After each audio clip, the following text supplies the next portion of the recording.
Hi everybody and welcome to this video about our Solstice and Borealis photoreactors.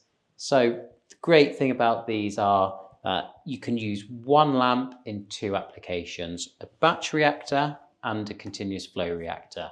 So maybe you want to do some interesting chemistry and try out some reactions, and you can actually screen multiple reactions with this lamp, with these tubes in this setup. And what you can do is then, if you've got some chemistry that works, you can translate it into continuous flow for a scale up using exactly the same lamp source.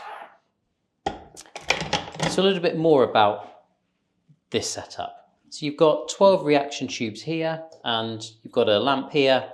The lamp's going to irradiate the tubes in this completely sealed housing, so it's really, really safe.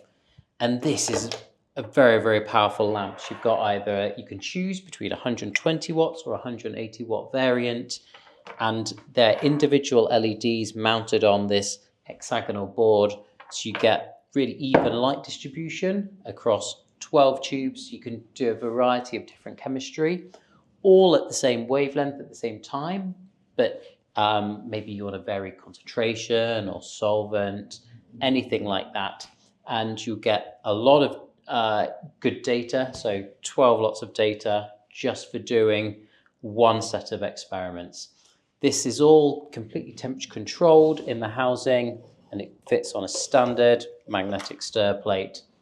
So you get good stirring as well as temperature control. Here you can attach an external heater chiller as per your requirements for your reaction, or if you just want a stable room temperature, you can actually use just one chiller for the lamp and the reactor. This is, as I said, the lamp does need a bit of cooling, but that's really to be expected when you've got such a high wattage output there.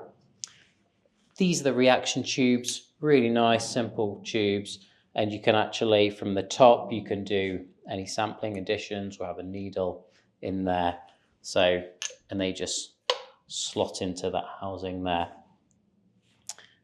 This same lamp, as I said, can work in a continuous flow system simply by putting a coil reactor on this base, which is designed for coils, and that's actually allowing you to do some continuous chemistry using exactly the same lamps that you've already got in the batch reactor. And again, you've got temperature control option on the base, and that controls the reaction temperature.